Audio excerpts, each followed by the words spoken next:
Assalamualaikum warahmatullahi wabarakatuh. Perkenalkan, nama saya Dian Masruro. Saya dari kelas MJ401. Pertama-tama, saya ingin mengucapkan terima kasih banyak kepada Bapak Dr. Joko Suharyanto, SEMM CPUD, selaku dosen pengampu mata kuliah Perekonomian Indonesia.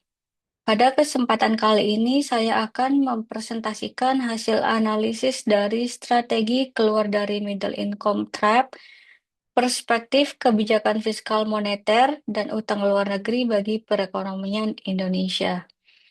Langsung saja, yang pertama yaitu konsep middle income trap. Middle income trap adalah kondisi ketika sebuah negara berhasil mencapai pendapatan per kapita menengah tetapi tidak mampu bertransformasi menjadi negara maju.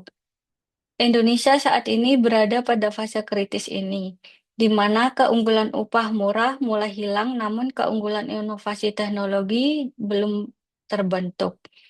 Jika tidak ada terobosan kebijakan, pertumbuhan ekonomi kita beresiko stagnan seperti yang dialami Brazil atau Argentina selama 2 dekade. Selanjutnya, kebijakan fiskal reorientasi belanja. Dari sisi fiskal, pemerintah harus mengalihkan belanja dari sifat konsumtif ke produktif. Subsidi energi yang selama ini membebani APBN sebaiknya dipangkas secara bertahap dan dialihkan ke anggaran riset, terapan, serta pendidikan vokasi.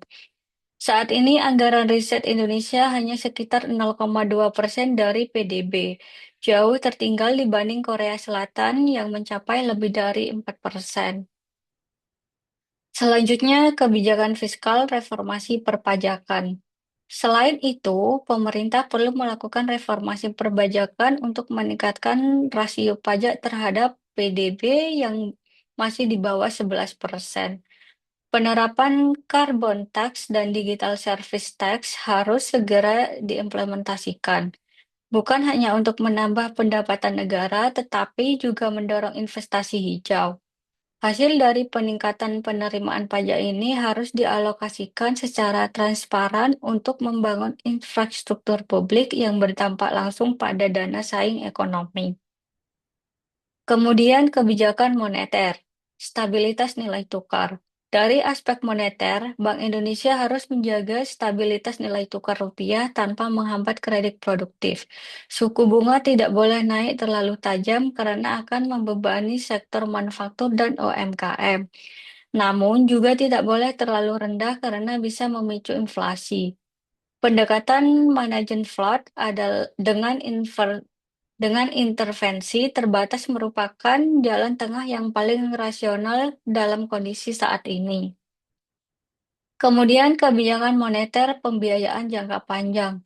Bank Indonesia bersama OJK atau Otoritas Jasa Keuangan juga harus mendorong pendalaman sektor keuangan, khususnya pembiayaan jangka panjang untuk proyek-proyek inovasi.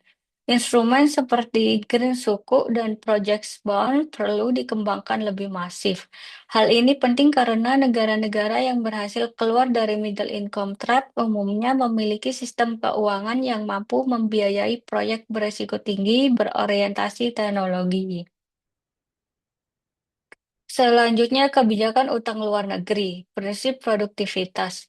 Untuk kebijakan utang luar negeri, prinsip utamanya adalah setiap pinjaman harus digunakan untuk membiayai aset produktif. Pemerintah harus menghentikan praktik meminjam untuk membiayai belanja rutin atau proyek-proyek prestis yang tidak berdampak ekonomi. Utang hanya boleh diambil jika proyek yang dibiayai menghasilkan tingkat pengembalian yang melebihi biaya pinjamannya. Kemudian kebijakan utang luar negeri manajemen resiko. Pemerintah juga perlu mengatur komposisi utang dengan cermat dan mewaspadai resiko utang swasta dalam valuta asing yang tidak dilindungi nilai. Memperbanyak pinjaman multilateral jangka panjang dengan bunga lunak dari Bank Dunia atau ADB lebih disarankan dibandingkan pinjaman bilateral yang syarat persyaratan politik.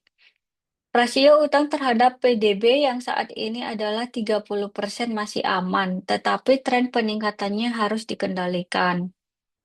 Selanjutnya, sintesis kebijakan. Yang tidak kalah penting adalah sinkronisasi antara kebijakan fiskal, moneter, dan utang. Ketiganya tidak boleh berjalan sendiri-sendiri. Misalnya, ketika fiskal memberikan insentif pajak untuk hilirisasi, moneter harus memastikan likuiditas yang cukup, dan utang luar negeri dapat menjadi pelengkap pembiayaan. Tanpa koordinasi yang erat, kebijakan satu sama lain justru bisa saling bertolak belakang dan menggagalkan upaya keluar dari middle income trap. Yang terakhir yaitu kesimpulan.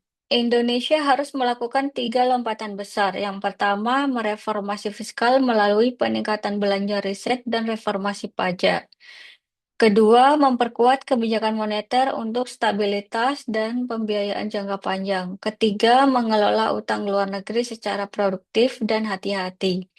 Dengan keberanian melakukan reformasi struktural dan koordinasi kebijakan yang solid, Indonesia memiliki peluang besar untuk keluar dari jebakan pendapatan menengah dan menjadi negara maju. Sekian presentasi dari saya. Bila ada salah kata, saya mohon maaf sebesar-besarnya. Wassalamualaikum warahmatullahi wabarakatuh.